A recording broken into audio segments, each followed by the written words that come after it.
다들 안녕하세요. 그래입니다. 비트코인이 반등이 나왔어요.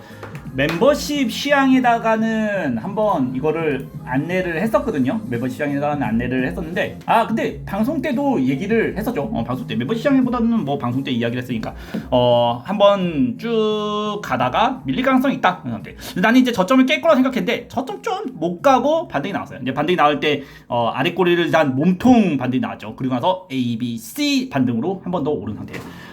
개인적인 관점에서 본다고 하면 한 번 더 오를 가능성이 조금 더 있다고 봐요. 개인적으로는 이제 한 번 더 오를 가능성이 있다고 보는데 그게 반등이 요런 반등이 될지 아니면 요렇게 올라가는 큰 반등이 될지는 사실 아직은 잘 몰라요.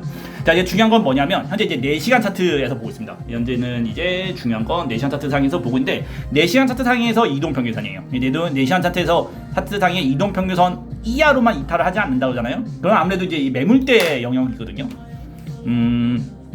현재는 고점을 돌파를 했죠. 자, 이게 보게 되면 줄 하나 찍 그어서 볼게요. 자, 보게 되면 이제 이전에 대한 횡보성, 박스권 횡보성 고점을 돌파를 하고 떨어지고 나서 여기 아랫꼬리 살짝 달린 거 보이시죠? 꼬리에 살짝 달려서 현재 이제 지지를 하고 있는 모습을 좀 보일 수 있을 거예요. 그래서 개인적으로는 이 이동평균선만 안 깨진다 그러면, 요 이동평균선만 안 깨진다 그러면 추가적인 반등이 한 번 더 그러니까 반등에 대한 테스트라고 해야 될까요? 테스트가 있을 수 있다고 봐요. 물론 이제 그 테스트가 중요한 가격이죠. 저번에 방송에서도 얘기했던 것처럼 요 가격이 이제 가장 중요하다고 얘기했었죠. 여기 가격적으로 표시 한번 해볼까요? You are the touch I say 자, 요 가격이죠. 26,800. 26,800은 돌파를 못했어요. 저번에도 얘기했던 것처럼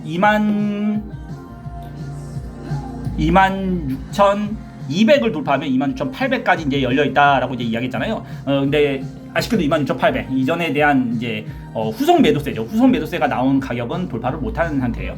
만약에 다시 돌파를 한다 그러면 사실 이제 저항에 대한 영역이 없어요. 저항의 영역이 없어가지고 생각보다는 이 이후 돌파 이후에는 조금 많이 올라갈 수 있어요. 물론 이제 피보나치 비율에 대한 비율로 이제 가격은 있겠지만 그게 끝이 아니고 돌파가 되면 27,800이 돌파가 되면 그러면 이제 하락은 그냥 1달락이 나는 정도까지 어느 정도 볼 수 있다고 보거든요. 중요한 건 뭐냐? 중요한 거는 방송을 켜고 이야기하는 이유는 뭐냐면 4시간 차트. 이 4시간 차트 상에서 이동평균선 7SMA와 20MA 이동평균선, 이 이동평균선 이하에 대한 이탈이 나오지 않아야 돼요. 만약에 이 이동평균선을 아래로 이탈하고 떨어지는 일이 발생한다 하잖아요. 그러면 이제 반등에 대한 도전은 실패의 관점으로 보는데 현재로서는 실패 관점으로 볼 필요까지는 없어요. 현재로서는 반등을 도전하는 단계라고 좀 보시면 됩니다. 만약에 이제 진짜 실패를 한다 그러면 어느 정도 되냐? 그러면 당연히 이제 ABC죠. ABC 관점의 이 비조정이죠. 이 비조정 아래까지 만약에 깨지면 이거예요.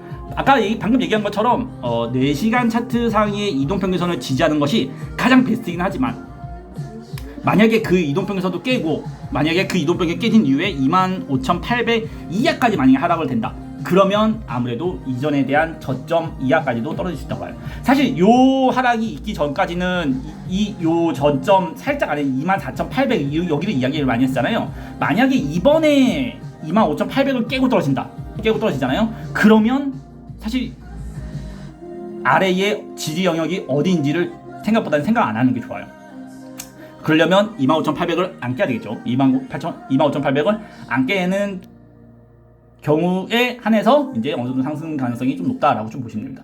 현재로서는 뭐 이렇게 방금 위험한 얘기를 좀 하긴 해서 움찔하실 수도 있는데 사실 그럴 필요까지는 없어요. 왜냐하면 4시간 이동평균선, 4시간 이동평균선의 저항을 이겨내고 4시간 이동평균선을 이제 위에 타서 뚫고 지지력 테스트를 하고 있는 거기 때문에 만약에 이번에 이 지지력만 잘 받아서 어느 정도 올라간다고 하잖아요. 돌파를 한다 그러면 오히려 하락장을 끝내고 다시 회복장으로 돌아설 수도 있다라고 개인적으로는 좀 생각은 하고 있어요. 자, 그렇기 때문에 너무 부정적인 입장에서 나 방금 목이 메었어. 부정적인 관점에서 보기보다는 현재는 어느 정도는 약간은 희망을 조금은 한번은 실어봐도 괜찮은 관점으로 돌아섰다라는 것만 어느 정도 이해를 하시면 될 겁니다. 하지만 이제 그래도 무조건 위험에 대한 부분은 대비해야죠.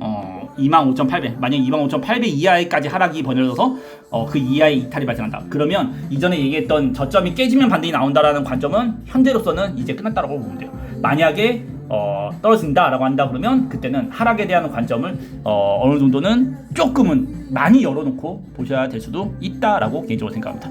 자, 오늘 분석은 짧게 분석 여기까지고요. 방송 내일 있죠. 내일 금요일날 실시간 방송이 있으니까 내일 실방에서 좀 더 자세하게 풀어가지고 이야기를 해드리도록 할게요. 다들 매매 잘 하시고요. 돈 많이 버시고요. 분석의 그레이였고요. 내일 우리 밤 11시에 만나요.